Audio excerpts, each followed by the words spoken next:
Listen up, get ready, I'm not gonna take no more. There's a revolution, a revelation going on in my soul. Buckle up, get ready, we're not gonna sit back. Welcome back to Live from the Heartland for the week of December 5th. And I'm keeping my occasional co-host, Euan Hague, here for a few more minutes because he has taught me a lot about soccer. And, it's a world game. It's the most popular game in the world. And I'm trying to grasp more and more of it and follow it when I watch it. And he's got some news on soccer. How about sharing a little bit about what is important in the world of soccer right now, Euan? Well, that's a lot. I'm just going to focus on a little bit because there's lots of stuff that's important. A little bit. One of the most important things in the world of soccer is that Scotland qualified for the World Cup for the first time in 28 years. As people know, I'm originally from Scotland, so that's great news. But the thing that's really interesting is that the next World Cup is going to be in summer 2026, in June and July 2026, in the United States, Canada, and Mexico. Not in Chicago, though. Chicago is not one of the host cities. But the draw for the World Cup is on Friday, and it's at the Kennedy Center. President Trump is going to be there alongside the village people singing YMCA. And the head of FIFA, the global soccer body that coordinates the World Cup, is a man called Gianni Infantino, who was at Trump's inauguration ceremony as well.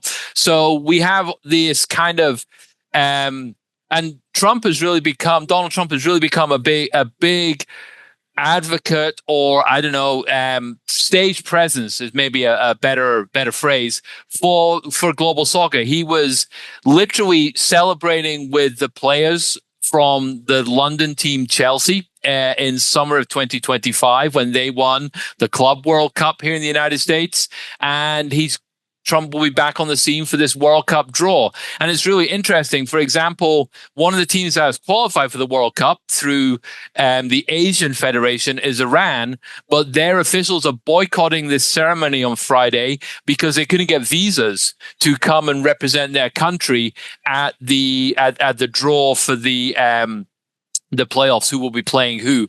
And so there's going to be a lot of politics. There's a lot of countries that have qualified for the World Cup whose supporters would like to come here, who are on these immigration watch lists and these no visa lists that are happening now. And there's a sort of general feeling amongst the global soccer fan community that, this World Cup is going to be in the United States, Mexico, and Canada, but the tournament is going to be really expensive. They're using dynamic pricing, so tickets are thousands of dollars.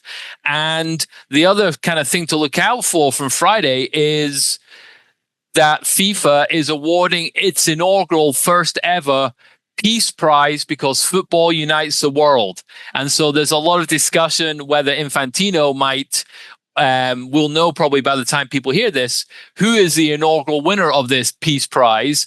And Infantino, the head of FIFA, has suggested that a strong candidate would be President Trump for all the work he's done in the ceasefire in the Middle East. So it's this integration of sport and politics that is really going to come together in the United States, Mexico, and Canada next summer, and something to keep an eye on with when teams qualify, whether even their supporters will be able to travel to the tournament. Thanks a lot, Euan, and I'll see you soon. Thank you.